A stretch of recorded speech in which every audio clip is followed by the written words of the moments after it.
లతా మంగేష్కర్ చిన్నపిల్ల గౌన్లు వేసుకొని తిరుగుతున్న రోజులు, నేను చూడు వెళ్ళి విజయం సాధించి సరుకులు పట్టుకొస్తానని పరిగెత్తికెళ్ళి గల్లా పెట్టెని ఉండేది, అది పెట్టె తెరవక్కర్లేదు, కన్న ఉండేది, అందులోంచి నాణ్యాలు పడేసేవారు పూర్వం.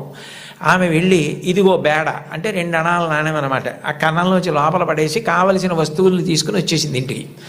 వస్తూనే ఆ పిల్లాన్ని చూసి, చూడు నువ్వు వెళ్ళి చల్లని బేడతో ఏం తేలైపోయావు, నేను తెచ్చానంది. ఆ మాట విన్నారు.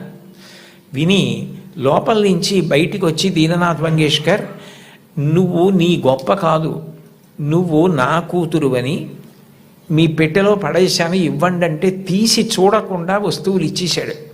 కానీ ఇవాళ సాయంకాలం ఆయన డబ్బులు లెక్క పెట్టుకుంటాడు. చల్లని బేడ దొరుకుతుంది, గుర్తు పట్టచ్చు పట్టకపోవచ్చు.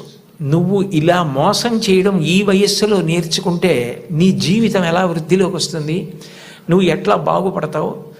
ఈసారికి నీకు చిన్నతనం కలిగితే కలిగింది, నీకు ఇంకొక బేడ ఇస్తాను, ఈ బేడ పట్టుకెళ్ళి నువ్వు ఆయనకి ఇచ్చేసి, అయ్యా నేను మిమ్మల్ని మోసం చేశాను, మీ గళ్ళాపెట్టెలో వేసింది సరి అయిన బేడ కాదు, నేను తప్పు చేశాను, ఇంకెప్పుడు ఇట్లాంటి పని చేయను, నా తండ్రికి అగౌరవం తేను, మా నాన్నగారికి ఈ విషయం తెలియదు, నన్ను మందలించి పంపారు అని చెప్పి వెళ్ళి ఇచ్చేసి వచ్చేసేయండి. ఆమె ఆ నాణెం పట్టుకెళ్ళి ఇచ్చేసి క్షమాపణ చెప్పి వచ్చేశారు. ఆ సంఘటన నా జీవితాంతం నాకు జ్ఞాపకం ఉండిపోయింది. ఆ పైన నా జీవితంలో నేను ఎప్పుడు ఎవరిని మోసం చేయడానికి ఇష్టపడలేదు, మా నాన్నగారి ముఖం ఆయన మాట గుర్తొచ్చింది అని చెప్పుకుందావిడ. తండ్రి మాట పిల్లల్ని చిక్కుతుంది, తండ్రి మాట పెడచెవిన పెట్టకండి.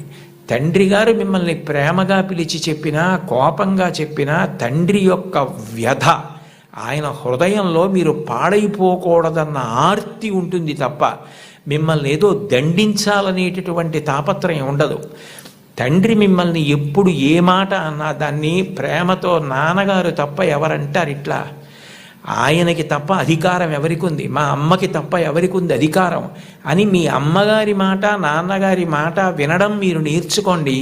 మీకు తెలియకుండానే మీకు నైతిక విలువలు చాలా అలవాటు అవుతాయి. ఎందుకంటే మీరు పాడయ్యే మాటలు, మీరు పాటించకూడని మాటలు మీ తల్లిదండ్రులు మీకు ఎప్పుడూ చెప్పరు. కుటుంబ విలువల్లో మీరు తప్పకుండా గమనించవలసినది, తల్లి తండ్రి ఎంత గొప్పవాళ్ళో మీ తోబుట్టువులు కూడా అంతే గొప్పవాళ్ళు. మీ కన్నా ముందు పుట్టిన అన్నని గౌరవించాలి, మీకన్నా వెనక పుట్టిన వాళ్ళని మీరు అంత ప్రేమించగలగాలి. ఒక్కొక్క వ్యక్తి యొక్క జీవితం చెక్కబడడానికి కారణం ఒక్కొక్కసారి తోబుట్టువులు అవుతారు.